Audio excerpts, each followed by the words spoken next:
кішкентай кезіңде басқаша болдың ба? Бетін алсаң қан шықпайды, Найманка деп десетін кешірім сұра.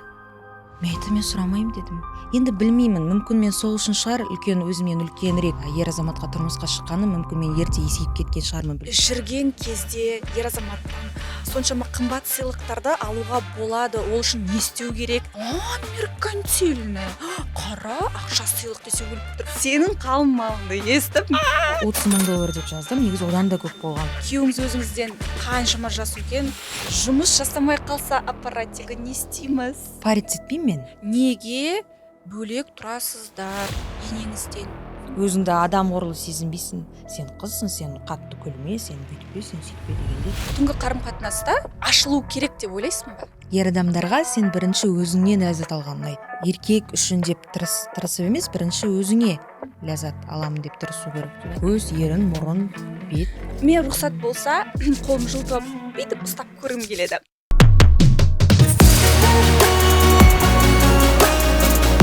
Ал армысыздар, бармысыздар, менің сүйіктілерім, жандарым. Бізде көптен күткен подкаст. Угадай, кім бізде қонақта? Дөдөдөдөм. Әрине, Найманбаева. Найманбаева, қош келдің. Рахмет. Ой, біз деген кәдімгі командамызбен асыға күттік. Бүгінгі күнді бар ғой, өзіңе жазғанымды білесің, кәдімгідей асыға келші, сені көргіміз келеді деп. Именно неге сені десең, өйткені біздің оқырмандар, біздің қыздар, біздің келіншектер қатты сен туралы білгісі келеді. Даже стористарынан байқаймыз, жазасың, бірақ аз сөйлейсің. А бізге білгіміз келеді. Неліктен бұндай қызығушылық десең, бізде Қазақстанда, енді артық айтпаймын, самая смелая, самая горячая, сексуальная невестка, келін. Тек қана фото емес, болашақта кішкене әңгімелі стористарыңды көргіміз келеді. Біз ойлаймыз, көп болады деп, қыздар. Ал енді екеуміз танысайықшы. Танысуға уақытта болған жоқ, тез түсірілім басталып кетті. Менің есімім Айдана Ред дейді. Мен сексологпын, психолог и секс-коуч, отбасылы. Ал енді өзің туралы айтып кетсең. Сені біз барлығымыз Найманбаева деп танимыз ғой, шын есіміңді айтып кетсең. Есімім Керім. Әкем аты Қанат, Керім Қанат қызы деуге болады, бірақ мен уже бір айдай болып қалды, күйеуімнің фамилиясына өттім. Соны бастап Касабекова Керім болдым, бірақ барлығына хабарлап айттым, Инстаграм желісінде Найманбаева болып қала беремін деп. Бірақ күйеуімнің фамилиясына өттім. Қандай керемет.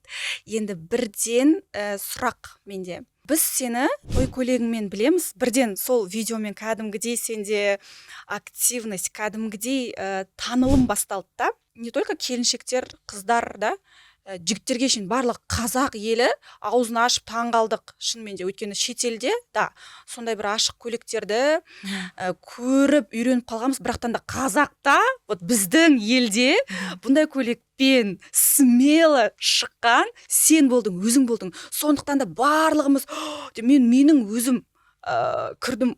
Білмеймін, сен, может, оқымадың. Вау, тигрица деп комментария қалдырған болатынмын. Өйткені өзім деген сенің батылдығыңа таң қалдым. Батылдығыңа шынымен де басымды идім ғой. Неге мен басымды идім? Мен қазір өзімнің өмірім есіме түседі да, мен бірінші тұрмысқа шыққан кезде той көйлегімді элементарно, просто той көйлегімді өзім таңдаған жоқпын. Соңында той көйлегімді енем таңдады, ұнамайды. Бізде ұят қой, үлкен, бізді солай өсірген ғой, тік қарама, сөйлеме, үндеме, келісе сал, өз мнениеңді айтпа, ойбай деп ше. Біздің менталитеті. Сол кезде есімде көйлек мақұл ұнамай тұр, еще корона, блин. Мен енеме айтқан болатын сол кезде, өтініш хотя бы коронаны алып тастаса болады ма деп ше. Сол кезде қой, ұят болады, не сұмдық ол, үлкен кісілер бар деп ше. Бірден тиіп тастаған еттім да. Өкінішпен ұнамаған той көйлегіммен сондай бір түрлі коронамен шығып, жылағым кеп шыққан болатынмын. Той бой бүйтіп настроение, көп келіншектердің тойда настроениесі болмайды ғой, бүйтіп күнгөрт. Өйткені бізге ұнамайды, біз ұнамайтын жерде өзімізді еркін ұстай алмаймыз. Жат тұр деген сияқты, бас иіл, сәлем бер, мынаны ки, болды, управляет все. А саған осындай кәдімгідей қызығушылық, иә, особенно әйелдер қауымынан қызығушылық пайда болды да, мә, вот это вот девочка деген сияқты ше. Енді мынандай сұрақ пайда болып отыр да, сен осындай всегда осындай өжет қыз болдың ба, или кішкентай кезіңде басқаша болдың ба? Енді мінез деген уақыт өте қалыптасады, бірақ дегенмен мен мінезді болатын кішкентай кезімнен бастап. Енді білмеймін ол неден екенін, енді ол руға байланысты деп айта алмаймын, бірақ бұрында мені мектепте тиісетін маған. Найманка, Найман деп. Мен есімде 1-ші сыныптан 4-ші сыныпқа дейін негізі барлығы нормально болатын. Сосын 5-ші сыныпта мен өттім, содан кейін менің сынып жетекшім басқа ұлттың өкілі болды. Енді айта берейін, ұйғыр өкілі болды. Ұйғыр ұлтының. Содан кейін сол кісі мысалы басқа ұлт өкілі бола тұра маған тиісетін.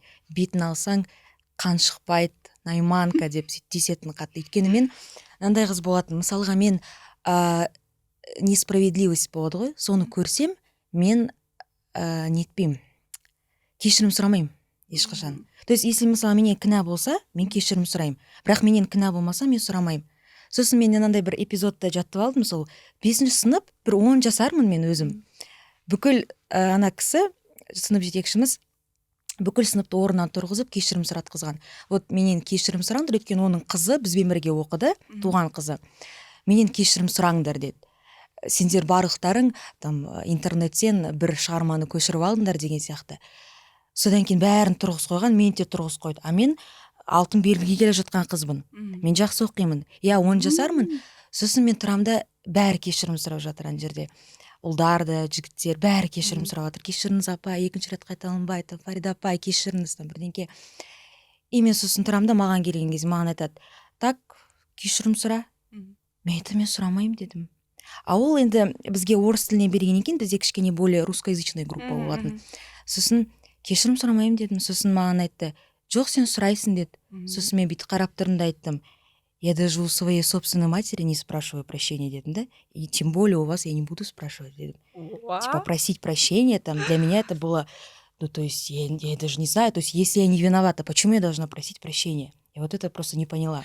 Бұл қай сыныпта? 5-ші сынып.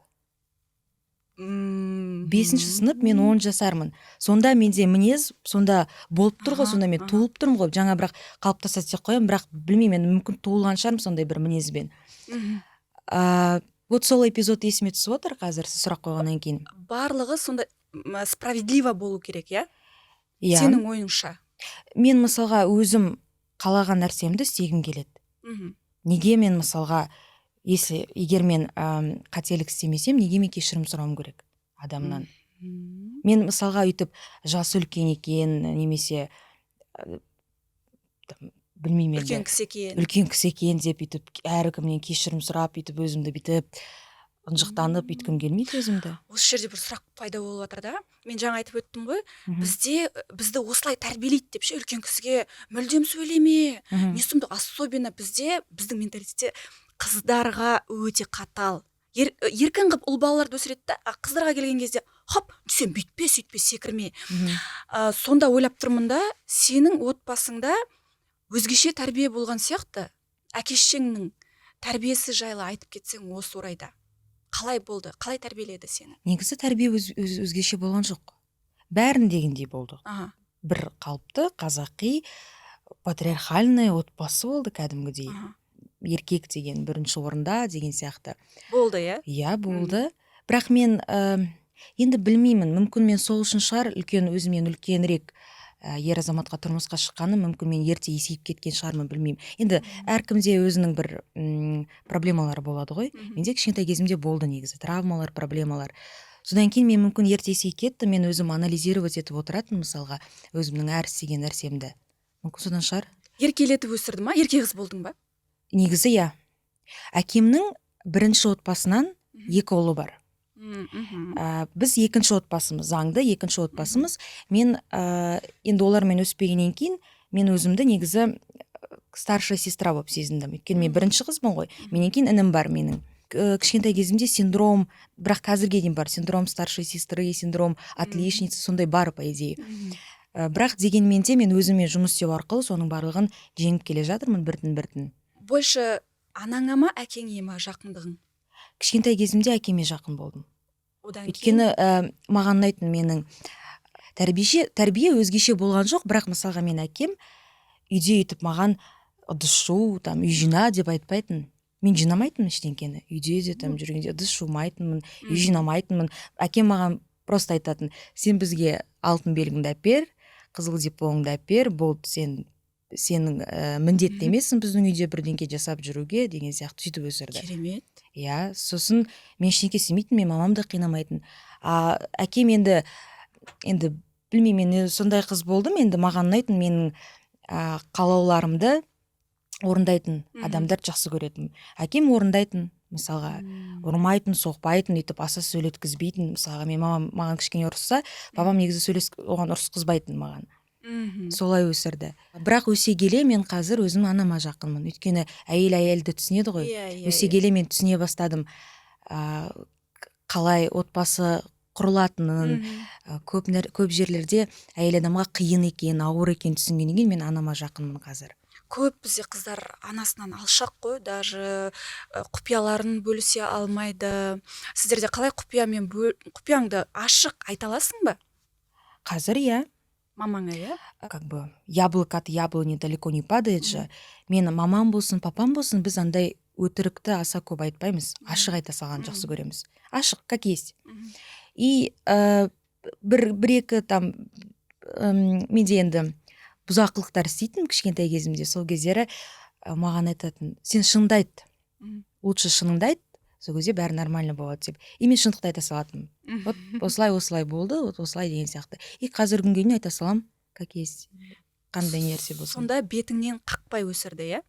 Негізі қатал отбасында өмір сүрдім, бірақ бетінен өйтіп қатты қаққан жоқ. Бірақ запреттер болатын беді? Иә, болатын. Иә, мен үйден шығармайтын.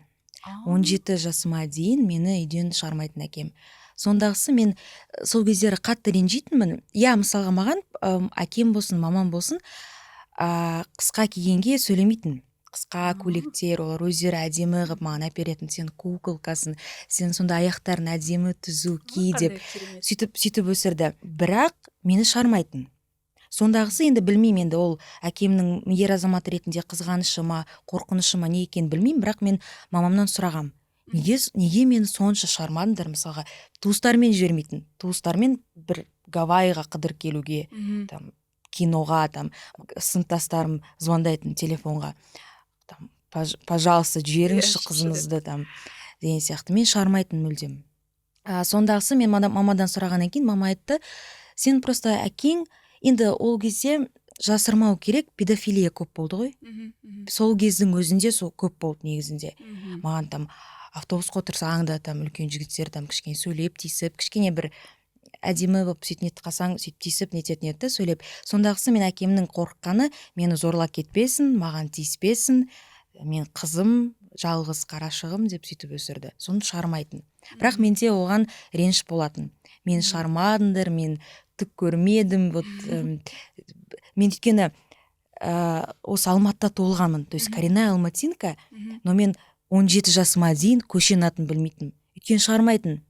Мен баратын жолымды, қайтатын жолымды білем, қай жаққа бару керек екенін білем, ненің қай жерде, қай орталықтың, торговый центрдің қай жерде орналасқанын білем, бірақ аса білмейтін көшеден.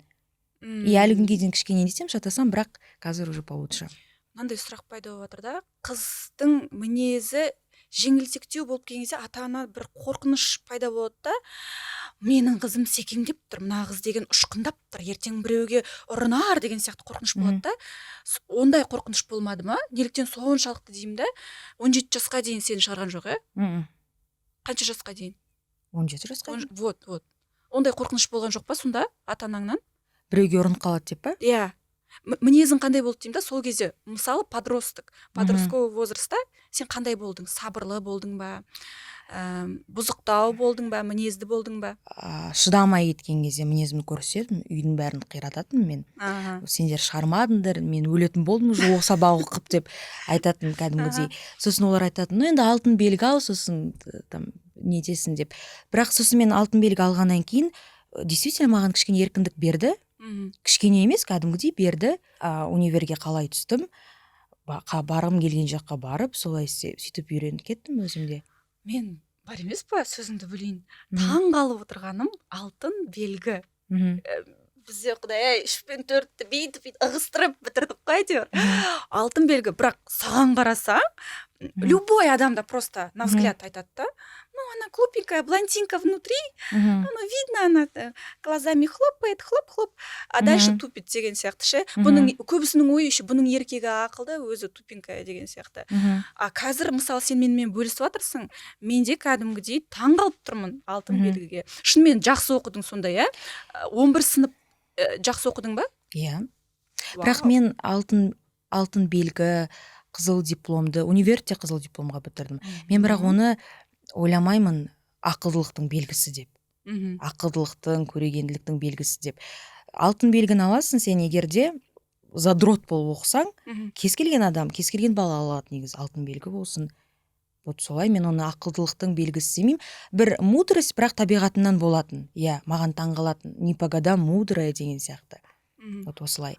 Ал бірақ алтын белгіге таң қалудың ешқандай несі жоқ деп ойлаймын. Көрдің ба? Қаншама қазір бізді халық көріп отыр, бәрібір де таң қалады. Менің өзім мысалы, егерде сенде бір ерекшелік, даналық болмағанда, бәрібір де сабақты осыншама жақсыға оқып, на отлично, да? Бүткіл сабағыңды бестікке бітірмес едің. Сенде бір ответственность болып тұр ғой сол кезден ақ, иә? Или сен сабақты жақсы көріп оқыдың ба? Қалап өзің. Қызық болды ма?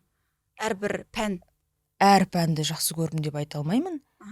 Жақсы көретін пәндерім енді өзім тілінен көрініп тұрған шығар. Енді инстаграмда жазғаннан кейін қазақ тілін жақсы көретінмін, қазақ тілі әдебиетін, более гуманитарный сабақтарға жақын болатынмын.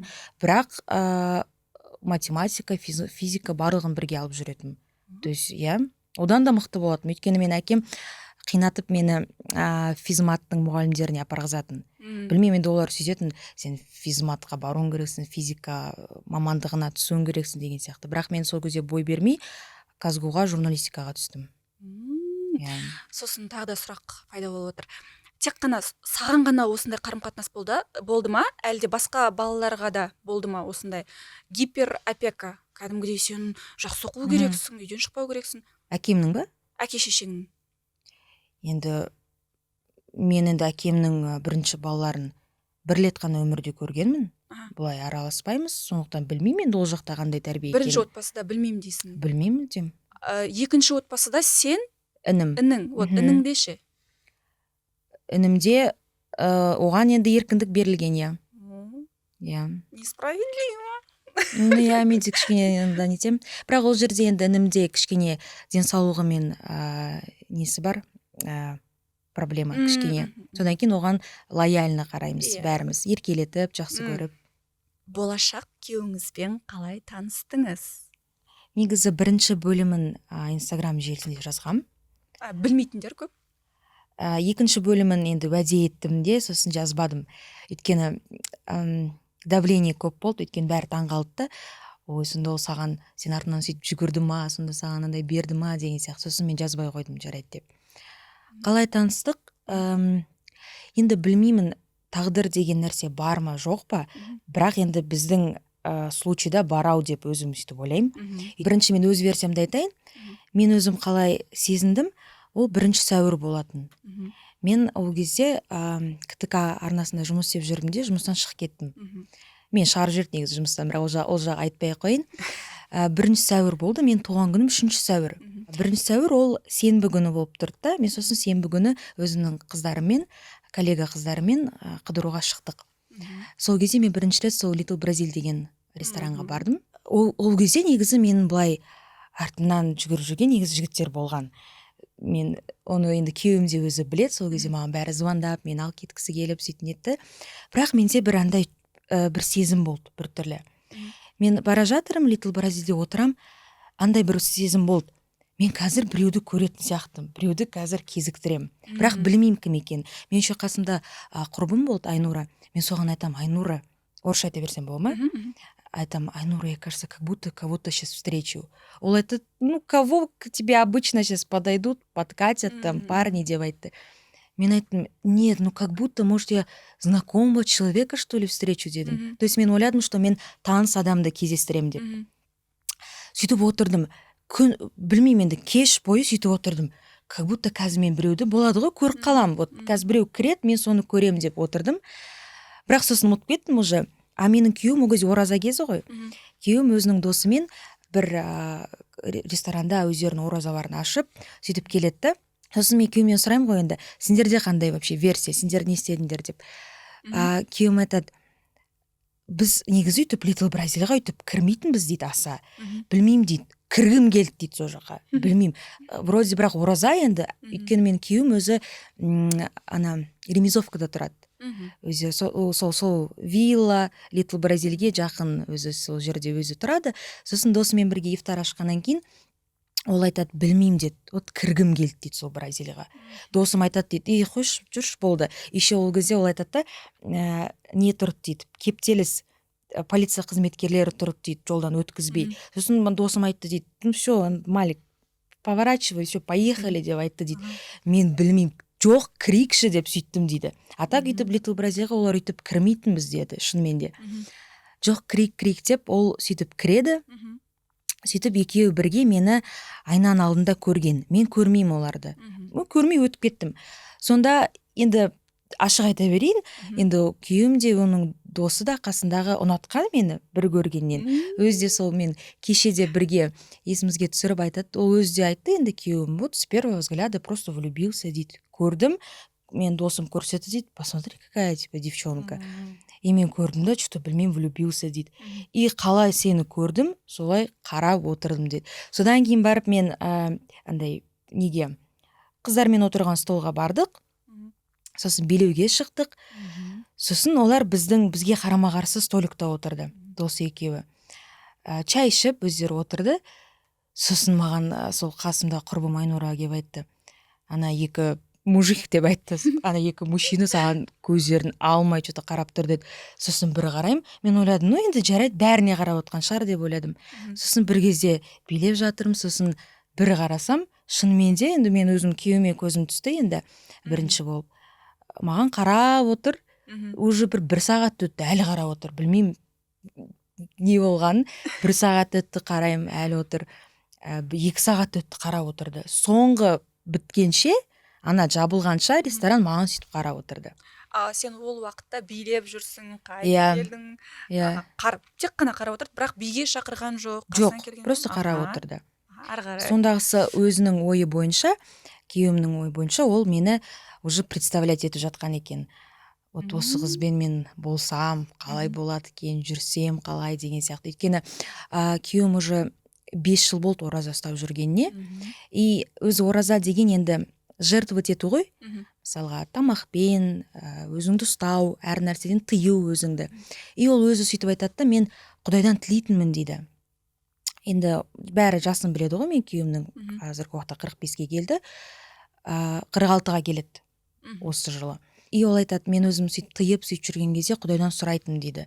Құдай енді маған ту самую, ну отправь уже там, я хочу жениться, я хочу влюбиться по-настоящему деген сияқты. И вот сөйтіп өзім тыйып жүргем, и Құдай как будто маған берді дейді. Мен соны сездім дейді. Почему-то сені көрген кезде сол нәрсе есіме түсті деді. Вот осылай. Сразу сұрақ. Енді сен жаңа өзің жасыңды айтпадың ғой. Сонда күйеуің неше жас үлкен? 25 жас үлкен. Бірақ білінбейді, өйткені енді бәрі андай комментарийда шал дейді да, бірақ енді мен оны сезінбеймін, өйткені ол өзін сондай күтіп қалған, сондай ер адам. Мен мысалы көріп алдым. Сіздер экранның ар жағында көріп жатсыздар. Жоқ, оны салонда болсын, енді қасымда ғой енді. кім көрсе де бәрі айтады, ну күйеуіңіз сондай әдемі, сондай сымбатты, ұзын бойлы екен деп. Иә, енді менің де енді вкусым бар ғой. Иә, өз жасынан намного жас көрінеді. Иә. Бірақ мынандай сұрақ пайда болып жатыр да, мейлі жас көрінеді, но бірақ бәрібірде жас айырмашылығы жан дүниеңмен екеуіңде сәйкестік бар ма, бір-біріңді түсінесіңдер ма, или бәрібір білініп тұра ма, үлкен кісі деп музыкада мысалы тыңдаған кезде болады ғой, кетіп бара кезде сенің мысалы молодежный өзіңнің сөздерің бар, ол кісінің өзінің сөздері бар, соның барлығы кәдімгідей сезіледі ма саған, жас айырмашылығы? Шынымды айтсам, қатты сезілмейді, бірақ енді музыка ол әрине енді ол енді 90 жылдың бәрін көрген адам ғой, былай айтқанда үйретіп сөйтіп мені отырады, бірақ өйтіп қатты сезілмейді әңгіме айтқан кезде, өйткені мен оны тыңдаймын. Білмеймін, шетелде оқып келгендердің бәрі сондай ма, енді ол кісі Францияда оқып келген, сол жақта тұрған, французша сөйлейді, и действительно андай ақылды адам да, енді басы жасайды, басы істейтін сондай адам. Көп нәрсені айтады, мен тыңдап отырам, солай. Өйткені ол мен көп нәрсені білмеймін ғой, енді оған қарағанда. Ол маған айтқан кезде мен тыңдаймын, мен айтқан кезде ол тыңдап отырады деген сияқты. Болды ма осындай, бәрібірде мен үлкен еркекке тұрмысқа шығамын деген ой болды ма сенде? Иә. Мен енді қалай айтсам болады, мен енді ондай сверхспособностьтарым жоқ, бірақ мен солай елестететінмін өзімді негізінде. Мен қанша жігіт енді ренжімесін, иә, мен артынан жүгірген болсын, мен там жүрген болсын, ренжімесін, бірақ мен олармен жүріп жүрген уақытта, даже сөйлесіп жүрген уақытта мен білетінмін, что это не тот самый. Мен білетінмін оны өзім. Өйткені мен өзімді елестететінмін кәдімгідей. Мен мысалға не үшін күйеуімді там инстаграмда айтып жатады, шашын қараға бояп тастасын деп. Маған ұнайды, мен өзімді елестететінмін, сондай кішкене андай седые волосы должны быть деп елестететінмін. И мен сосын қалай көрдім, оны кездестірдім, мен түсіндім, что мен просто арманым орындалды, и все. Солай болды. Енді қызық. Дальше таныстыңыздар ма? Ары қарай не болды? Таныстықтарыңыз? Таныстықтарымыз енді жалғасын тапты сол кезде, бірақ олар енді күтіп отырды ғой мені. Оларға дейін де маған бір жігіттер келіп, жасырақ, енді өзіммен жасты жігіттер қойдым, солар келіп, там, ал кетейік, там, сіздің туған күніңіз ғой, там, с продолжением деп сөйтіп айтты, бірақ мен оларды ұнатқан жоқпын. Сосын менде өзімде ондай ой болды. Интересно, на екі жаңағы мужчина маған қарап отырғандар жақындай ма екен, жақындамай ма екен деп. Сөйтсем бір кезде бір қарасам, олар жоқ болып кетті. Сосын мен ойладым, ну все тогда, жоқ болса жоқ бола берсін деп. И как раз сол өзімнің құрбыммен тұрғам. И сосын мен күйеуім келді өзі. Дос емес, өзі келді. Өзі келіп, өзі келіп, өзін таныстырып. Маған ұнағаны сол болды. Мысалға, жас жігіттерде енді жоқ жамандағаным емес, бірақ оларда кішкене жауапкершілік жоқ болған сияқты болды. Оларды қандай қазір қыдырамыз деп сондай болды. Күйеуім айтты, менде енді подарка, заттар толып тұр. Мен еще көшіп жатқам сол кезде. Өйткені мен ол кезде өзім квартирада тұратынмын. Мама папам өзін жер үйде, қаланың сыртында тұратын. Мен как раз көшуім керек. Мен күйеуім айтты, сен уайымдама ештеңеге, барлық затыңды апарып, әкеліп, қорықпа деген сияқты. Сол нәрсе ұнады. Сосын бірақ өйтіп артық ештеңе болған жоқ, енді ораза уақыты ғой. Білмеймін, енді сендім өзіммен өзім, не екенін білмеймін. Өйткені әшейінде өйтіп келісе бермейтінмін, бірақ сендім. И то мен бірақ айттым, 15 минуттан кейін там оралыңыз, мен қазір ойланам дедім да, сөйтіп ол 15 минутым 40 минутқа созылды. Мен дәретханада отырдым 20 минут ойланып, не істесем екен деп, құрбыммен там сөйлесіп, не істейміз, қайда барамыз деп сөйтіп ойланып отырып, сөйтіп 40 минут өтті, бірақ күтті, жынданған жоқ, там далаға шықсам күтіп тұр екен. Сосын сол бірақ алысқа барған жоқпыз, сол маңайдағы неге бардық, Барбара караокеға бардық, бір сағат қана отырдық, ешқандай арақ шарап ештеңе болған жоқ, өйткені ол кісілер ораза ұстайды, ондай нәрселері жоқ. Сосын бірден мен үйіме апарып тастады, болды. Содан кейін бастап, вот 1 сәуір қалай кездестік, вообще мүлдем айырылысқан жоқпыз ғой, сол күннен бастап күніге бірге болдық. Номер сұрады ғой сол күні. Иә, мен бірақ номерді бермеймін деп капризничать етіп тұрғам, бірақ сосын енді ол айтты, енді мен сені қалай табамын енді деген сияқты. Мен Инстаграмда отырмайтынмын ол кезде. Ең қызығы, менде Инстаграм жоқ болатын. Мүлдем. Вообще ноль. То есть мен сурет салмайтынмын, мен өйтіп ондай қызығушылығым болмайтын. Сен сонда эффектныйсың, прям кәдімгі Инстаграмға арналған адамдайсың да? Сен қазір айтып отырсың ғой, Инстаграм болған жоқ, мен таңғалып отырмын. Иә, болған жоқ. Сонда қанша уақыт өтті сол кезден бастап, бір 8 ай ма? Менде Инстаграм болған жоқ мүлдем. Осы Инстаграм пайда болды, сол осы тоймен хайп сондай болған кезде, өзі 1,5 ай өтті ғой тойымыздан. Вот сол кезде ғана. Енді қазір қыздардың сұрақтары бар, мен уже ол сұрақты жаттап алдым. Жүрген кезде ер азаматтан қалай соншама керемет внимание, соншама қымбат сыйлықтарды алуға болады, ол үшін не істеу керек дейді да. Өйткені сенің парақшаңды көріп келген біздің қыздар барлығы.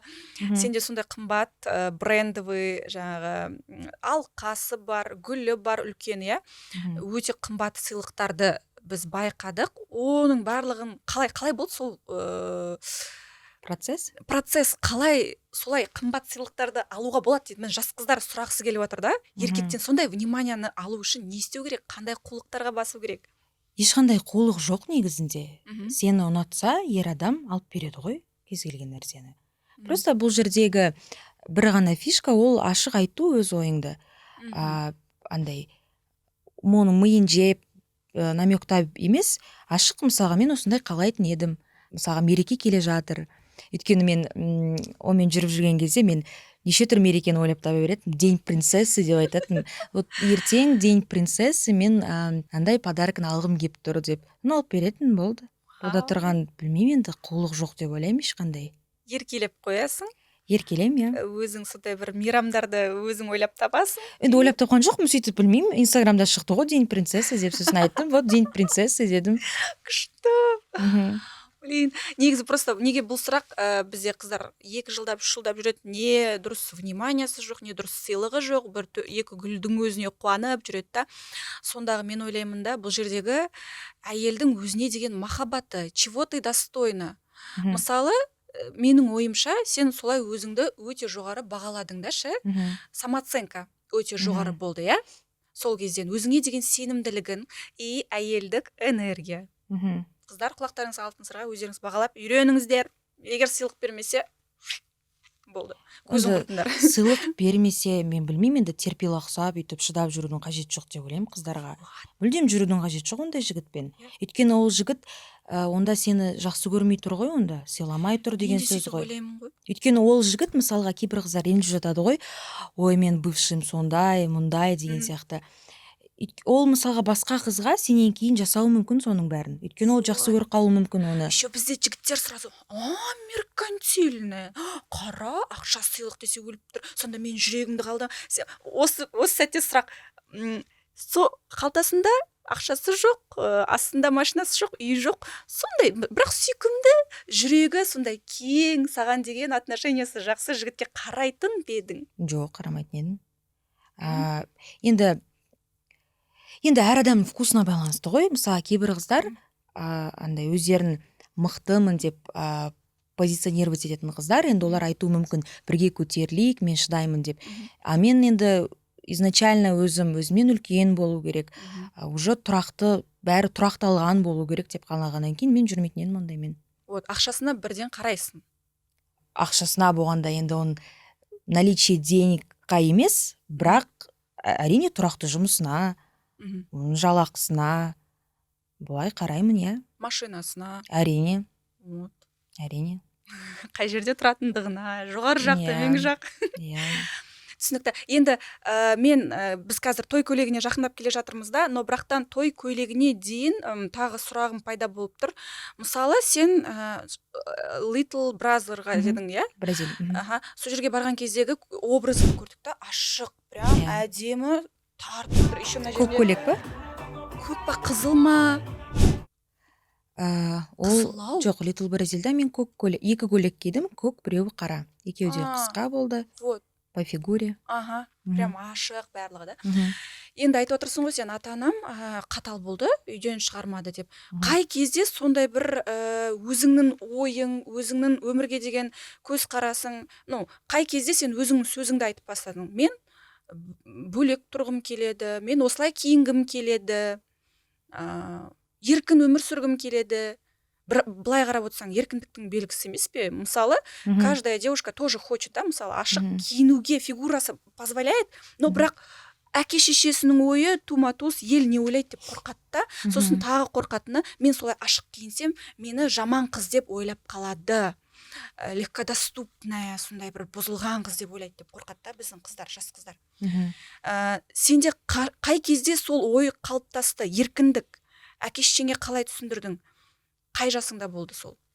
Енді мен ештеңе айтып түсіндірген жоқпын, өйткені айттым ғой, кішкентай кезімде мені әдемі киіндіретін өздері де.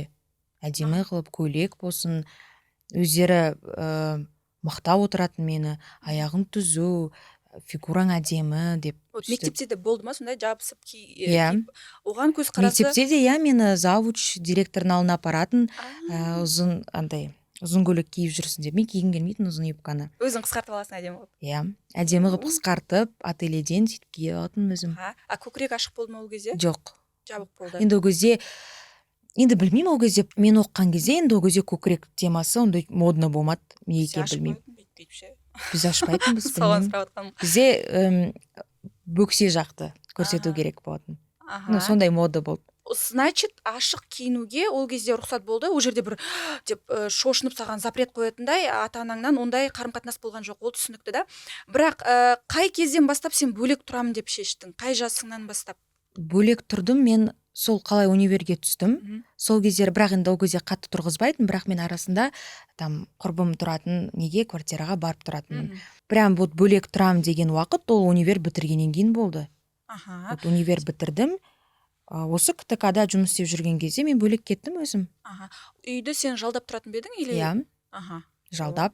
Енді ол кезде өзімде үйтіп ақша болмайтын, қомақты ата-анам төлеп отыратын. Бірақ олар білетін қай жердемін, өздері келіп, орналастырып берген, сөйтіп. Сіздер екеуіңіз қанша жүрдіңіздер? Осын сұрамаппын ғой. Қанша уақыт? Біз аз жүрдік. Жарты жыл жүріп, сосын үйленуге тұрмысқа шығуға ұсыныс білдірді. Осын сұрамаппын ғой. 6 ай ғана жүрдік. Енді былай санасаңыздар өздеріңіз примерно түсінесіздер ғой, 1 сәуірден бастап. Тез. Бірден түсінді ол кісі, жаңағы, осы менің болашақ әйелім деп, Енді ол жағынан өзінен сұрау керек, білмеймін, енді болашақ әйел деп қарады ма, қарамады ма, бірақ өйткені оның достары да айтатын, кішкентай қыз басыңды айналдырып алған ба, не істеп жүрсің деген сияқты. Енді не таких мы еще встречали деген сияқты. Бірақ енді күйеуіме шын ұнаған шығармын енді қатты. Ол жоқ, ұнайды өзіме деп сөйтіп нетті. Кішкентай болса да. Саған ұсыныс тастады, маған тұрмысқа шықшы деп, Сол кезде сенде бір қорқыныш болған жоқ па? Мына үлкен кісі ғой, қалай болады екен деген сияқты. Менде қорқыныш болған жоқ. Бірақ мен уайымдадым ата-анам үшін. Енді әкем қалай оның реакциясын ойладым. Олар қарсы болды басында. 2 аптадай шу, хабарласады да, сөйтіп нетті. Сосын қалай келісті? Келісті, өйткені мен ата-анама былай айттым. Егер мен сендерден аттап өтпеймін, егер сендерге прям ұнамай жатса, жарайды деген сияқты. Бірақ мен білдім ұнайтынын. Өйткені енді интеллигентный адам, образованный. Енді күйеуім де айтты, алдарынан өтейін әкеңнің алдынан, бірақ ол да қорықты. Өйткені аралары енді мен әкем 54-те, күйеуім 45-те, 9-ақ жас қой, 9-10-ақ жас аралары. Күйеуім мен мамамнан мысалы үлкен, туған мамамнан. Мен мамам 42-де. Ол кісі де ерте тұрмысқа шыққан 18 жасында, мен ерте туған. Солай. Сосын айтты, алдынан өтейін деді, сөйтіп алдынан өтті. Мен күйеуім енді негізі өте патриот. Қазақ тілін бәрін жақсы көреді, бірақ кішкене шорқақтау, аса сөйлей алмайды, бірақ әйтеуір битіп түсіндіріп ата-анамның алдында сөйтіп шықты. И ұнады қатты бірден. Қалай кірді, солай ұнады, Мамаңмен сырласқан шығарсың, айтты ма, не деді? Жақсы жігіт екен ғой. Жалпы былай. Жоқ, әкем де айтты, папам да. Жақсы жігіт екен деді. Енді сұрақ мынандай, қалың малға қанша теңге берді?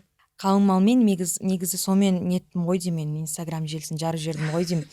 негізі мен ол жерде 30 мың доллар деп жаздым, негізі одан да көп болған. Бір 50 мың долларға дейін барды. Просто енді ол жерде мынандай ситуация ғой. Енді барлығы біледі ғой мен енеммен, яғни күйеуімнің анасымен қарым-қатынасымды. Енді ол кісі маған қарсы болғаннан кейін мені әлі күнге дейін қабылдаған жоқ қой. Осы туралы айтатын боламыз, қазір осы әңгімені бітіріп алайық, қалмалды. Енді қабылдамағаннан кейін мен ұялдым басында. Айтайын ба, айтпай қояйын ба деп. Бірақ көрдім енді адамдардың қызығушылығын, өзім де айтқым келді. Енді білмеймін, енді мақтанып деп ойлайтын шығар, бірақ мүмкін мақтанып салған шығармын, енді білмеймін, әдейі істеген шығармын. Сөйтіп салдым. Негізі 50 мың доллардай болды. Өйткені ол маған той көйлегін ұзатуға маған сыйға тартты. Соның барлығын егер де былай санаған кезде, той көйлегінде да? Иә. Доллармен емес, біз деген доллар түсінбейміз, тиынмен айтшы. Тиынмен ол кезде мен жазған, мен ұмытып қалдым курс қанша болғанын. 462 ма, 457 ма, білмеймін, сондай болды. 30 мың доллар сол кезде 14-15 миллион теңге болды. Бірақ одан да көп шықты негізінде сумма. Өйткені той көйлегім мен заказбен тіктірттім ғой. Кетімен эмоция деп. Бірақ менде махр болған жоқ. Өйткені енді күйеуім қанша ораза ұстаса да, енді ондайды білмеймін, енді мен де өзім қалаған жоқпын ондай махр дегенді. Менде енді андай білмеймін не екенін, соны жазып едім, барлық адамдар сені религияға есе түсінбесең нетпе деп сөйтті да. Білмеймін, қалаған жоқпын ондай никах деген нәрсені қаламадым. Заңды түрде болым келді, заңды әйелі болып. Қалым малым 5 миллион деген хит болатыр еді қалауымда. Ойбай, не сұмдық жігіттер, меркантильная тварь, умри, дохни, не деген сұмдық. Жігіттің қалтасында тиын болмаса да, оған тұрмысқа шық кезінде ата-аналарымыз қандай еді, тиыны жоқ болса да бірге көтерілді деп әңгімені жіберіп, ойбай деп бір шулап еді. Қалаулымда ма қай жерде естідім мен. Енді сенің қалың малыңды естіп, мен деген вообще мына жеріме эмоция тіреліп қалды. Егер камера болмағанда мен деген дейтін неге деп. Өйткені, конечно, бізге ондай ақша берген жоқ. Да, енді біз ақырындап той көйлегіне келе жатыр. Сіздердің тойларыңыз андай роскошный болып өтті, иә? Көптеген жұлдыздар Ол той емес, ұзату тойымыз ғана. Той 2024 жылы қыркүйек айларында болады, той, үлкен тойымыз. Ұзату той негізінде барлығы енді білмеймін, сөйтіп роскошный деп ойлайды, негізі өте қарапайым түрде өтті негізінде.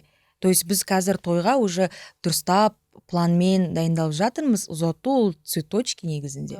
Иә. Тойды одан да үлкен қылып жасау бұйырса да, ойда бар. Енді Құдай қаласа сөйтіп отырмыз өзіміз.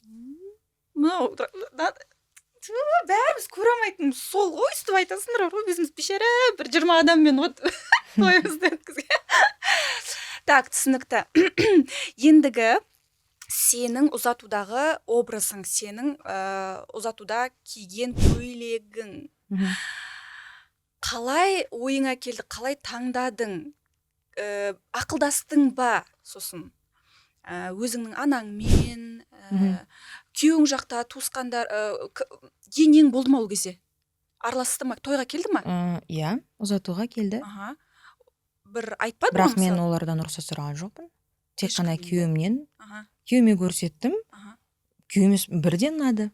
Өйткені мен ол енді қыздарда болады ғой, картинканы сохранить қойғам өзіме галереяға. И мен өзім тіктірдім Джамиля деген кісіде. Ол кісіде мен выпускнойға көйлегім тіктіргенмін. Ол кезде де сөйтіп шикарный, по фигуре тіктірген, бәрі в шоке болып. Сол кезде мен айтып кеткем Джамиляға, если что, мен тойға келемін деп бір көйлекті көріп қалдым да айтқам. Бірақ мен ол кезде жігіт те жоқ, ештеңке жоқ, ойымда түк жоқ. Просто сөйтіп айта салдым. Осы көйлекті мен, наверное, тіктіртемін деп. И сол орындалды. Сөйтіп қайттан бардым сол кісіге тіктіруге. Сонда той көйлекті тек қана күйеуіңе ғана көрсеттің, иә? Жоқ, өзім мамам мен папаға көрсеттім ғой. Енді білмеймін, мен мамаға жібергем WhatsApp-ына. Вот осындай көйлек болады деген сияқты. Енді ол көрсетті ғой папаға, мама. Сен ол баста айтып кеттің, тағы түсінбей отырғандарға айтайын да. Сенің әке-шешең ондай көйлекке, ашықтығына қатты бір запрет қойған жоқ, негесің бүйтіп жүр, сөйтіп жүр деп, иә. Сондықтан да ол түсінікті, бірақтан да күйеуің жақта более современный сияқты, ол жақтағы адамдарда или қалай? Жоқ, енді современный, иә, бірақ олар көйлекке қарсы болды. Олар той кезінде енді көрген кезде в шоке болды, иә. Да? Менен, Шыққан кезде ма? иә, сол кезден бастап сондай кішкене скандал сондай басталды, бірақ қазір енді бәрі вроде тыныш. Айтма, не киіп алған келін басымен, Иә. не сұмдық ашық деп. Сол кезде сенде реакция қандай болды? Менде енді ешқандай реакция болған жоқ, өйткені олар күйеуім арқылы передавать етіп отырды ғой, ал күйеуім ол ондай мамсик емес, ондай маменькин сынок емес, и ол мені ренжітпес үшін ондай нәрселерді айтқызбайды маған. Соны мен естіген жоқпын. Жоқ, мен өзім рахаттанып отырдым, өйткені өзіме ұнап отырды, образым, макияжым бәрі ұнап отырды. Еще қазақша музыкамен шықтым ғой. Иә. Еще Жазираны мен өзім қалап шақырттым, Байырбекованы. Мен де, күйеуім де өзіміз қалап шақырттық. Бәрі таңғалып жатыр, біз ол кісіні қинап неткен сияқты. Жоқ, кәдімгі өзіміз қалап шақырттық. Жоқ, қинап шақырттық. Просто біз андаймыз ғой. Бізде не представляют, типа, келін, қалай? Слишком сексуальная, келін бұлай киініп көрмеген, не сұмдық ол, емшектерін бәрін ашып шыққан не істеп ше, өзің де оқыдың ғой комментарияда. Иә. Барлығымыз шок болдық қой. Сондағы сенің батылдығыңа таңғалды енді келіншектер. Мен бірақ оны әдейі істеген жоқпын. Мен миымда ондай ой болғанда жоқ. Мен қазір осыны киіп алам да, хайповать етіп жарам деп мүлдем ойлаған жоқпын. Өзім қалаған көйлегімді кигім келді. Мен қаламаған нәрсені кие алмаймын. Понимаете? Сосын мен айттым, мен өзім қалаған нәрсемді тіктіргім келеді. Тіктірттім 2 көйлегімді. Сол кезде ойлаған жоқсың ба, келген қонақтар бүйтіп не қыла ма екен? Біз вечно ыңғайсызданып жүреміз ғой, ана бүйтіп ойлап қала ма, сөйтіп ойлап қала ма деген. Мен ойлаған жоқпын олай. Главное, маған ұнайды дедің, иә? Иә, главное, мен өзімді әдемі сезінуім керек дедім, болды. Негізі мен сәукеле киюім керек болған. Сол именно ана көйлек, который жарып жіберген. Сәукелені біз бұл бір 3 күн қалғанда ма іздеп, кәдімгі тіктіртейін деп, и анау білмеймін, енді өзіме жақпады, бармаған жерім жоқ, то жараспайды, то бірдеңке. И өзімде не болған жоқ, желание болған жоқ негізі сәукеле киюге. Сосын күйеуіме айттым, киін ба, егер маңызды болса, окей, киін. Сосын мен күйеуім айтты, киме қой деді вообще. Зачем саған деді сәукелені, әдемі көйлекпен шыға бер деді. Маған негізі қойған оқырмандардың сұрағы бүйтеді да, ашық киінгеніңнің себебі ер азаматтарға қатты ұнағың келеді ма дейді, самооценкаңның төмендігінің белгісі ма дейді. Сонда сенде самооценка төмен болғандықтан ашық-шашық киінесің ба, ер азаматтардың көзіне бірден түсу үшін дейді да, түсуге. Сондай мақсатпен. Жоқ, енді ортаға шыққан кезде сен тек қана ер адамдардың емес, әйелдердің де көзіне түскің келеді ғой. Ол жерде еркек, әйел дейтін не жоқ. Бәрінің көзіне түскім келеді. Вниманияны жақсы көресің. Иә, бірақ ол енді білмеймін, енді психолог, психотерапевттер не деп айтатынын, бірақ ол самооценканың төмендігі деп ойламаймын. Өзіме ұнайды ғой. Айтады ғой, вниманияны жақсы көретін қыздар уже көрініп тұрады ғой. Мектеп кезінен сондай ма? Бала кішкентай кезіңнен солай ма? Иә. Ортаға таласып өлетінмін. Сол үшін мен сынып жетекшім жек көретін, өйткені оның қызы ұяңдау болатын. Бірақ ол енді өзінің қызы болғаннан кейін, енді білмеймін, бірақ профессиональный этикасы, видимо, жоқ болған ғой деймін, сол біздің апайда. Өзінің қызын тықпалай беретін, әр жерге там тұр деп. Енді ол жерде менде қызғаныш болмайтын, бірақ енді бой бермейсің ғой. Енді менде енді кішкене лидерский качество бар. Мектепте еще конкуренция деген қатты болды біздің мектепте, мен оқыған мектепте. Әр лидер өз жағына тартқысы келеді ғой енді. Сосын мен өліп барам ана ортаға тұрғым келіп. Бірақ сөйтіп таласып, тарпынып, өйткені менің мектебімнің директрисасы мені жақсы көретін қатты. И айтатын, вот сен звездасың деп сөйтіп айтатын кішкентай кезімнен. Сосын мен ортаға тұрып алатынмын сөйтіп барып, қасарысып. Вот, қыздар, біліңіздер, просто еркектердің емес, бүткіл вниманияны жақсы көреді. Көзге түсіп үйреніп қалған. Сіздердің ойларыңыз нашар. Негізі бәрібір де бірінші ашық киінген кезде қысылу бәрібір болған жоқ па? Ана еркек мен туралы жаман ойлап қалмай ма деген сияқты. Мынау слишком қысқа ғой, мынау слишком ашық қой деген сияқты. Прям қысқа киіп алып, мысалы, жалғыз өзім жүрмеймін ғой, өйткені қоғам бір түрлі, мысалы, қорқасың ғой, біреу тиісіп кете ма деп. Мен киіп жүремін, енді қасымда күйеуім бар ғой. Күйеуіңе дейінші? Күйеуіме дейін, енді ол мен жүріп жүрген кезде мен киіп жүретін қысқаны. жүріп жүрген кезде. Күйеуіңмен мақұл да. Күйеуіңді кездестірмей тұрып, қыздармен шыққандағы фотоларды мен көрдім да, мысалы, стористарыңды, рилстарыңды көрдім. Қысқа жаңағы юбочка, Енді шотландка. көшеде қатты қысқа жүре алмайтынмын, Аха. кішкене жауып, өйткені көшеде қорқасың ғой, біреу там тиісіп, ұрып, там өлтіріп кете ма деп. Заведениеға кірген кезде, иә, шешініп, кәдімгідей. Ашық, иә. Иә, Қорықпайсың. қорқпайтынмын, білмеймін. Сөзден қорықпайсың. Бізде деген ең қорқатынымыз, Сөзден тем более қорқпаймын. Просто қорқатым, что біреу тиісіп кете ме деп қорқатым. Бірақ өйтіп түнделетіп мен жүрмейтінмін. Негізі заведение дейтіндей, шынымды айту керек, мен күйеуіме дейін өйтіп қатты бір клуб дейтіндей болып көрмегем, өйтіп.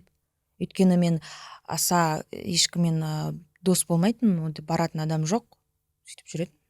Мен ойлаймын, не только клубда, ресторан, жұмысқа болсын, просто сыртқа шыққан кезде сенің киімдерің всегда, ашықтау, жабысып по фигуре, всегда солай эффектно жүретінсің деп ойлаймын да. Сол кезде, мысалы, ер азаматтардың ойынан қорықпадың ба дегенім ғой. Мен туралы жаман ойлайды деп па? Мына қыз бұзылған, мына қыз точно әйелдікке алмайым деген сияқты ше. Бізде солай же рассуждают. Адамның жан дүниесі қызық емес. Қысқа кидің ба болды, жалап болды. Сенің қызыл дипломың бар, ол уже қызық емес да. Солай рассуждает бізде, мен өзің де білетін шығарсың. Енді оны білем, бірақ мен ол нәрсені ойламайтын, қорқпайтын, маған бәрібір. Мән бермейтінсің, иә? Мән бермейтінмін, иә. Мен өзіме, мысалға, мен өзімді әдемі қылып сезініп тұрсам, мен кім не ойлап жатыр, оны мән бермейтін.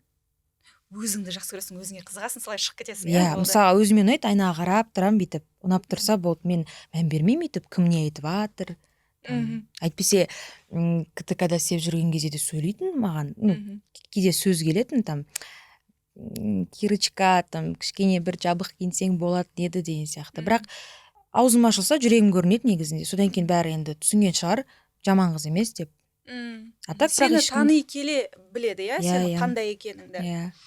Ендігі сұрағым оқырмандардың тағы деп, өзімнен емес, оқырмандардан мынандай сұрақ келіпті. Сіздің күйеуіңіз сіздің фигураңызға, жаңағы бөксеңізге бола ғашық болды деп ойламайсыз ба дейді да, жан дүниеңізге емес, тек қана фигураңызға. Мужчины любят глазами, негізінде. Обидно емес па саған? Жоқ, обидно емес. Наоборот, өйткені мен де көзбен жақсы көрем. Негізі бәріміз андай мужчины любят глазами деп көп әйелдер, еркектер үшін ғана әдемі болғысы келеді ғой. Бірақ мен де көзбен жақсы көрем. Ойлайды ғой, әйелдер құлақпен жақсы көріп, оларға лапшалай берсең, олар сене береді деп. Мен ондай емеспін. Мен сенбеймін ештеңеге. Әдемісің, сұлусың десеше. Сондай сөздерге емес, сен көзбен қарап жақсы көресің, құлақпен емес, біз бәріміз құлақпен. Жоқ, мысалға мен ер азаматты көзбен жақсы көрем. Ол әдемі болу керек, мысалға мен үшін. Вот солай. Мен мысалғандай өтірік айдап берем, бүйтем сөйтем дегендерге сенбеймін. Визуалистка, көзбен жақсы көресің. Еще екінші сұрақ келіп тұр да, бұл еркек сенің фигураңа ғашық болса, сен, значит, оның ақшасына ғашық болдың. Жоқ, бірінші тарапта ақша деген нәрсе болған жоқ.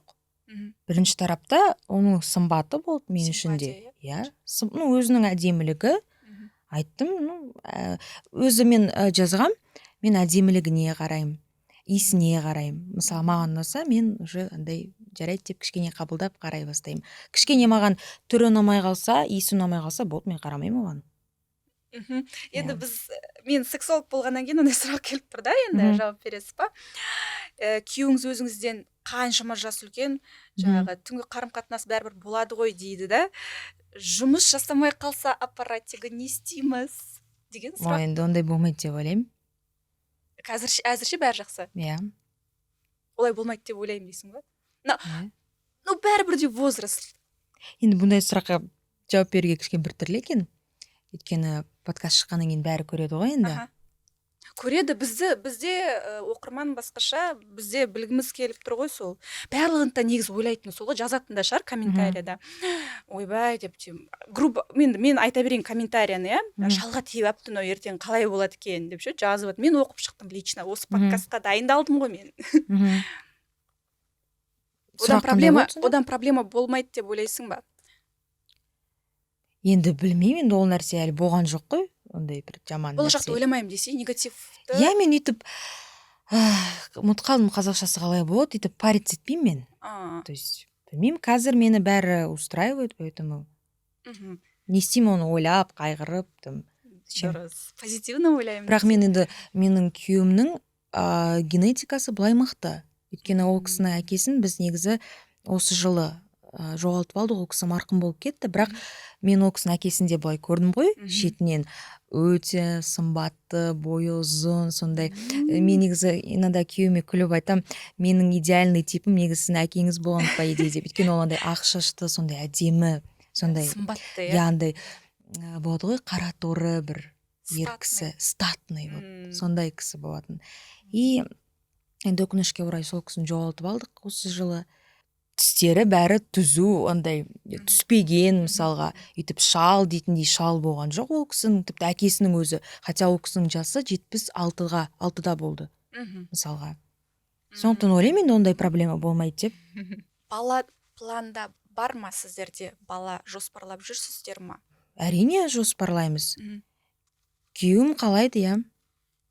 Мен негізінде басында қаламайтын, өйткені ойлайтын, мен кішкентаймын ғой, енді жаспын ғой деген сияқты, отырам ба бала бағып деген сияқты. Бірақ сосын енді күйеуім түсіндіріп неткеннен кейін өзім де желанием ашыла бастады. Бірақ былай жоспарлаймыз, иә. Жақсы. И тем более күйеуің айтқан шығар, көмекші барлығы болады. Иә, айтты. Қиналмайсың, уайымдама деп, иә? Иә, айтты. Ақшаны жақсы табады, иә? Иә, шүкір. Қазір сіздер қай жақта тұрасыздар? Жоғарғы жақта тұрасыздар ма? Адресін айта алмаймын. Жоқ, адресін айтпай қойыңыз. Жоғары жақта, иә, бөлек тұрамыз. Мен айтып атқаным, элита, жаңағы ақшалы адамдар тұратын өзінің жерлері болады. Біз оны түсініп отырмыз, иә? Сол жерлерде тұрасыздар. Аль-Фараби, жаңағы Ремизовкада енді ол кісінің анасы тұрады.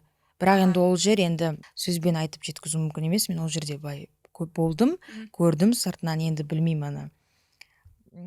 Бір дворец сондай. Иә. Ал біз қазір тұратын жер ол, иә, біз үш бөлмелі пәтерде тұрамыз. Күйеуімнің өзінің пәтері бөлек, иә, ол да шикарный. Тек қана екеуіңіз, иә? Екеуіміз ғана, иә. Вау. Ендігі мынандай серьезный сұрақ деймін ба, важный сұрақ, барлығына қызық. Неге бөлек тұрасыздар енеңізден? Өйткені енем тұрғысы келген жоқ менімен. О, бастан таныстырған кезде ма? Қалай болды? Иә, таныстықтан бастап өзі күйеуіме айтқан, мен өздерің тұра беріңдер бөлек деп. Просто бөлек. Иә, енді ол кісіге, енді бай кісілердің бәрі сондай шығар. Ол кісі енді, ол кісінің анасы 75-те ғой, енді бай әйел адамы ғой.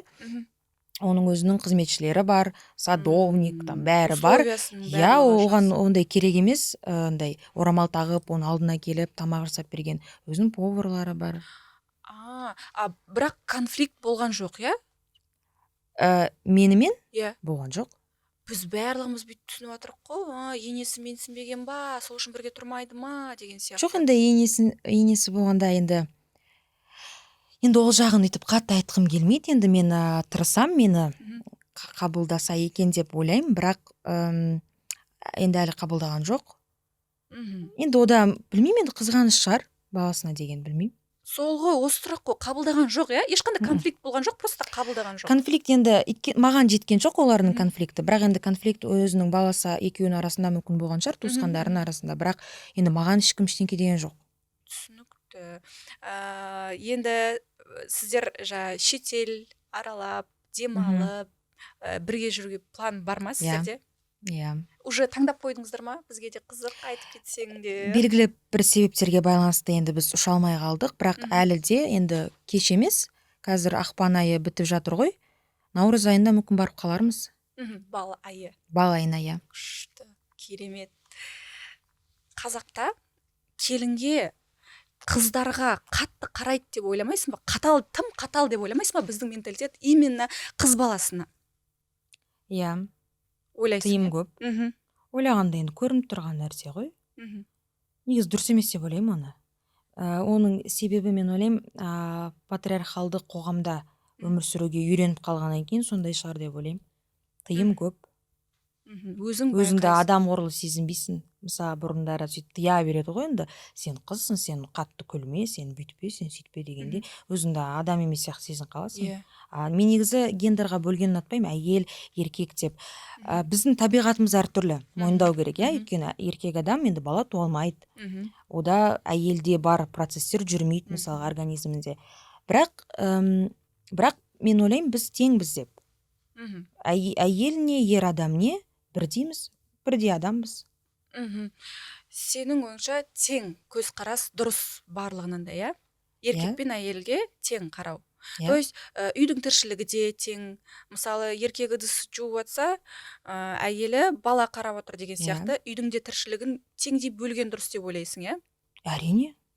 Ол просто мен үндемей қалғаным, маған таңғалатын нәрсе, мысалы елдер таңғалады, мысалға күйеуің киім үтіктесе, өзінің киімін деген сияқты. Мен ойлаймын, ол қалыпты нәрсе ғой, сондай болу керек қой. Ол әйелдің мойнына бәрін қалай асып қоюға болады, мысалға. Бізде айтады, нағыз ер азамат кухняға кірмейді, не деген сұмдық деп ше. Пылесос ұстап жүрген еркекті көрсем, мүлдем жаңа комментарийда өшіріп тастайды, қатын кетсін. Жоқ, қазір енді уже дамып кеткен заман ғой. Қазір үйтіп сен жу, мен жу деген жоқ. Клининговый компанияны шақырсаң болды ғой. Көбісінде ақша да жоқ клиникке. Енді ақша жоқ болса, жұмыс істеу керек, табу керек. Табу керек.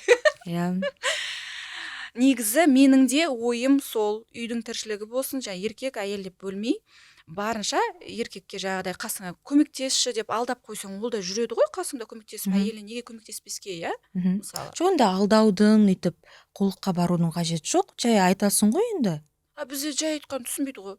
Как быть? Просто қарашы, міне, саған повезло, шынымен де, күшті азамат қасыңда, көзі ашық, көкірегі ояу, шетелде білім алып келген, мүлдем современные взгляды. Бізде, сен білетін шығарсың, біздің бека типті қазақтың жігіттерін несімді ол деп. Онда еркекке алдамасақ қалай түсіндіреміз? Ондайлар маған ұнамайды, ондайларға онда қарамай қою керек. Сосын олар өздері өзгере бастайды шығар, Мен де сол айтарым, о бастан дұрыс таңдау жасау керек, Келісесің бе осымен? Қалай бастадың, таңдап солай кетеді. Беканы таңдасаң, бека типті еркекпен алысасың өмір бақи. Қандай типті? Бека типті ауыздан асуай, жоғатам деп жүреді. Ондай типті жігіттер кездеспеп еді? Кездесетін, бірақ мен ондайларға қарамайтын. Мысалға, зачем шыдап? Не үшін шыдап, өз өміріңді құртып, қайғырасың, егер ондай адамға қарамай қойсаң болады ғой? Қарамай қой, болды. Ешқандай проблема болмайды. Мақұл, сен айтпайсың ғой енді, Мамбет деп айтып, ішіңнен ойлап тұрасың ғой, не сұмдық деп ше. Сенде ой болатын беді сондай? Қалай айтасың, қалай отшивать етесің ол еркекті, мысалы, кеп тұрса саған? Жалпы жігіттерді қалай отшивать етемін? Мысалы, кеп тұрса, қарындас, жотам, таныспадық па, жотам, соскысың ғой деп ше, қасың кеп тұрса, мысалы. Енді бұрындары енді жігітім бар деп құтылатынмын. Спокойно айтасың ба сонда? Айғайламайсың ба? Жоқ, айғайламаймын. Құршыларым. Енді үйтіп қатты жабыса берсе, бірақ енді білмеймін, мен түрімнен может көрініп тұратын шығар, мінезім бар екен. Қатты жақындап жатса, мен айтатын, ұнамайсың сен маған, ренжімеші деп. Просто спокойно айтасың солай.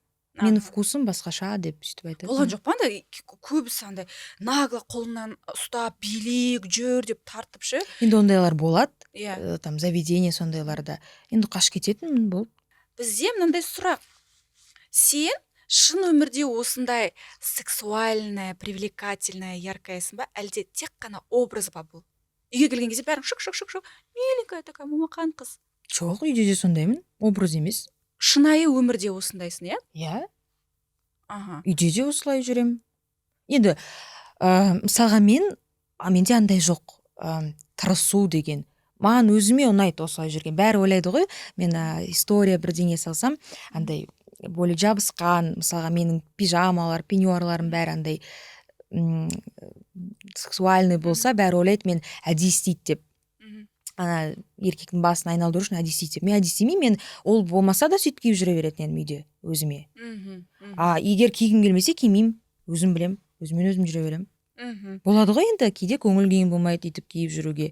Өзімен өзім сөйтіп шешем. бізде қыз кезімізде мақұл қыздар хотя бы еркін киінеді, Мгм. еркін сөйлейді, жүреді, одан кейін тұрмысқа шыққаннан кейін масқара деп жаңағы қатты жабылып түйіліп мен келін екенмін ғой деп ше, ұзын етектерін жаңағы салбыратып, Мгм. ала көйлектерін киіп, орамалмен басын жаңағыдай саспық кухнядан шықпайды да, жүреді да. Мгм. Түнгі қарым қатынасқа келген кезде сол ала көйлекпен секіре қалып жата қалады. Свет төшіңші ағай деп ше. Мгм. Сенің ойыңша әйел, біздің қазақтың әйелі де яркая, энергичная, сексуальная бола алады ма? Біздің де қазақтың әйелдері бола алады ғой, былай қарап отырсақ. Енді өздері қаласа, әрине. Иә, негізі түнгі қарым қатынаста Мгм. ашылу керек деп ойлайсың ба? Әрине. Ол еркек үшін емес, өзің үшін де бірінші Мгм. тарапта. Еркін сезінген сайын Иә.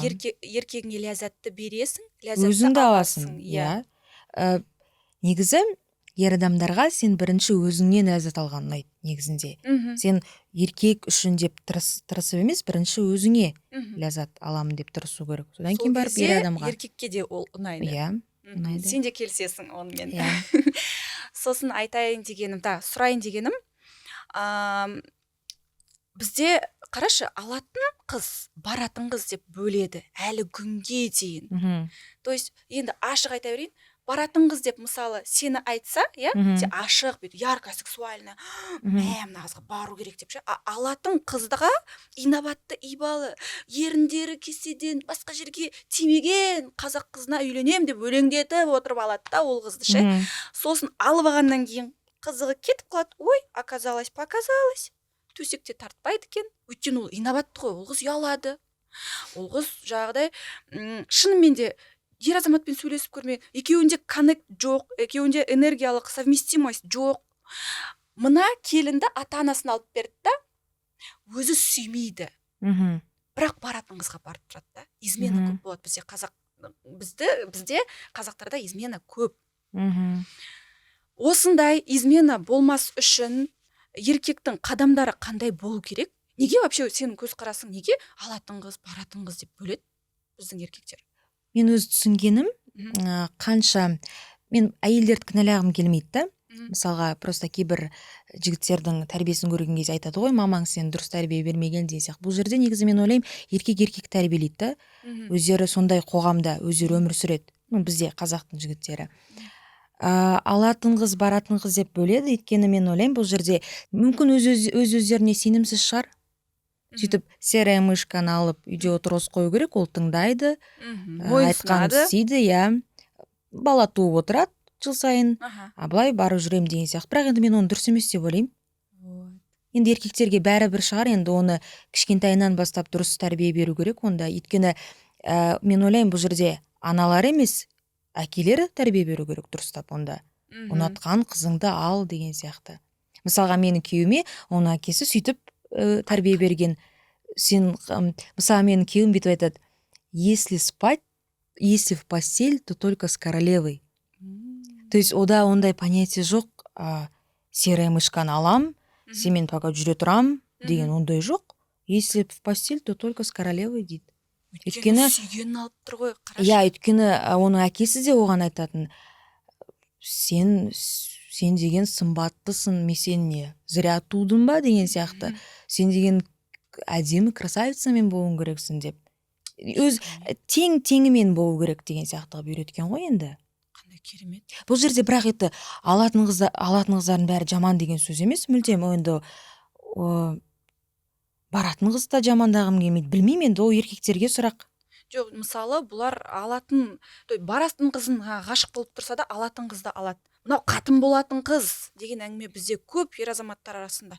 Мен бала-шағам туып берсе, жаңағы еркек көрмеген, обязательно целочка болу керек. Ты что деп ше. Бірақ мен ойламаймын, барлық еркектер баратын қыздарды жақсы көреді деп. Оларға бәрібір сияқты. Оларға алатын қызға да бәрібір, баратынына да бәрібір. Өйткені шын жақсы көрсе баратындарды да алатын еді ғой. Бірақ алған жоқ қой. Алмайды ол. Бізде көрдің ба сен, мысалы глубже қарайтын болсақ, бізде ер азаматтарды қалай өсіреді? Давай екеуміз ойланып көз алдымызға елестетейікші. Шынымен де солай. Сен маған аяқ қолымды жылы суға салып отыратын жақсы инабатты келін алып кел, ұлым. Осылай тәрбиелейді ғой. Кішкентайынан жақсы келін алып келетін бол. Сен ертең қатын аласың, бір шүйкебасты алып келме. Артынан кетесің соның деп ше, тілің салақтап деп. Бізге кім қарайды ше? Міндет та біздікі, ата-аналарымыздікі міндет. Мен осыны прямо тіке айтамын. Туатта мені асырайсың енді. Мен қиналдым сен үшін, абьюзер еркекті көрдім, сен үшін оңбаған алқашбаймен тұрдым. Енді сен маған инабатты келін алып кел. Мен енді демалам дейді да. Сосын ол ер азамат сүйіп тұрса да, мысалы қалайды да, ана қызды сүйет, жүрегі дүрсілдейді. Ана баратын қыз, ана энергичная баратын қыз деп мен мысалы жаман қыздарды айтпаймын. Баратын қыз это с характером, она очень яркая, энергичная, сексуальная, қылық десе қылығы бар, секіреді, пархает. Но к тому же еще ондай қыздың, қылықты қыздың мінезі бар да. Жігіт ойлайды, ана с характером. Менің әке-шешем деген мынаны көрсе шошиды ғой, масқара, кімді алып келдің деп айтады. Маған кішкентайымнан айтып келді, инабатты, осындай екен, телевизордан бүйтіп көрсетеді. Міне осындай келін мысалы ше, алып кел маған. Мен өте қиыншылық көрдім, мен должна демалуға жаңағы ше. Аяқ қолым жылсуға малып, маған чайымды әкеп бер, даже элементарно пультқа жиналмайды. Біздің енелердің көбісі. Әй, келін пультты алып келші. Болды ше. Міндет та, қиыншылық өмір көргені менің мына жерімді кеудемді өртеп баратқан сол ғой. Сол үшін ұл балада выбор жоқта алып келеді. Сол келші. Жақсы көрмейді, просто танысты. Инабатты екен, сәйкес келіп тұр. Осыны ала салайық деп алып келеді. Одан кейін жақсы көрмейді, измена болады. Қосылғысы келмейді да өйткені түнде. Ол қыз слишком инабатты, до такой степени ұялшақ жаңа. Шешінуге ұялады. Ондай қыздар көп. Мен өзім сексолог болғаннан кейін маған сондай нелермен келеді ғой, сұрақтармен. Вот, соны айтып отырғаным ғой. Енді ол ата-аналардың, сондай ұл балалар өсіру ата-аналардың эгоизмі ғой. Өздерін ойлап тұр ғой сондағысы бізге қарасын деп. Бірақ негізінде оларға ешкім қарауға міндетті емес. Даже туған баласы оған қарауға міндетті емес негізінде. Өйткені бала сен туған кезде сен оған беруің керексің өмірді, оның жақсы білім алып, қыдыруын сен беруің керексің. Бірақ бала емес саған негізінде. Вот. Бала мені тушы деп жаңағыдай сұраған жоқ қой. Тем более ол алып отырған келін бөтен адам ғой, былай қарасаңыз. Ол міндетті емес оның ата-анасының үстіне түсіп сөйтуге. Міндетті емес мүлдем. Мен 100% келісемін сенімен. Сенің де ойың менікінде екеуміздің ойымыз бір жақтан шығып тұрғанда мен енді ойлаймын, сол адекватты көзқарас сондай болу керек қой. Адекватты көзқарас сондай болу керек. Көрдің ба? Енді сондай аналар не только ұлдарында қыздарын солай тәрбиелеп отыр ғой, масқара, киме, бүйтпе, сөйтпе деп ше. И сол анадан тәрбие алған қыздар саған хейт жазады. И маған тоже, менде купальникпен түскен, масқара, мынаны еркегі қайда қарап жүр. Сонда олардың ойынша еркек неге бағасын деп ше. Вечно абьюзерские отношения көрсету керек та, для них это норма. Ненормально, когда әйел адам еркін үйленсе де, то есть тұрмысқа шықса да еркін. Для них это ненормально. Вот, соны айтып жатырмын ғой. Тәрбиеден басталады. Сен де келісесің ба? Ұлдың да, қыздың да тәрбиесінен басталады. Бұл жерде мен ешқандай тәрбие көріп тұрған жоқпын. Эгоизм, негатив, абьюзерство, қандай тәрбие бұл жерде? Вообще тәрбие жоқ. Енді білмеймін, енді сауатсыздық шығар мүмкін. Солай деп ойлаймын. Жалғасып келе жатырған. Поколениядан поколениеға. Енді қазіргі мысалға, мен ойлаймын, мысалға менмен жасты қыздар қазір олай ойламайды деп. Қазір шынымен де өзгеріп келе жатыр. Мен де қуанамын. Менен кейінгі кішкентай қыздар басқаша болады деп ойлаймын. Тәрбиелей беру керек. Мысалға сіздер сияқты адамдар көп болу керек, айту керек. Сол кезде қыздар бастарына құя бастайды, сосын түсінеді. Бірақ негізі қыздар ғана емес, ер адамдар да бастарына құю керек қой. Вот солай. Сөйтіп қоғам тәрбиелемесе, енді білмеймін онда. Сол ғой. Қазір мысалы қоғамның көзқарасы өзгеріп келе жатырғанына мен кәдімгідей қуанамын. Бірте болсын, кішкентай шақтармен болсын біз өзгеріп келе жатырмыз. Сіз изменаны кешіресіз ба? Жоқ. Бірден жауап, жоқ. Жоқ. Кешірмейсің? Жоқ, әрине. О бастан сондай бір талап болды ма? Сен маған измена жасасам, мен сені кешірмеймін деген. Оны енді менің случайымда, наоборот, менің күйеуіме оның таныс адамдары олар ойлады, жас қыз кетіп қалады деген сияқты. Сосын ол да менен сұрады ашық түрде. То есть измена деген нәрсе ол енді қалай оны кешіруге болады? Мен түсінбеймін. Енді ондайды кешіретін адамдарда мүмкін психологиялық проблема бар шығар. Бала шаға үшін деп жатады ғой. Маған мысалы көп жазады, бала шаға үшін изменаны кешірдім деп.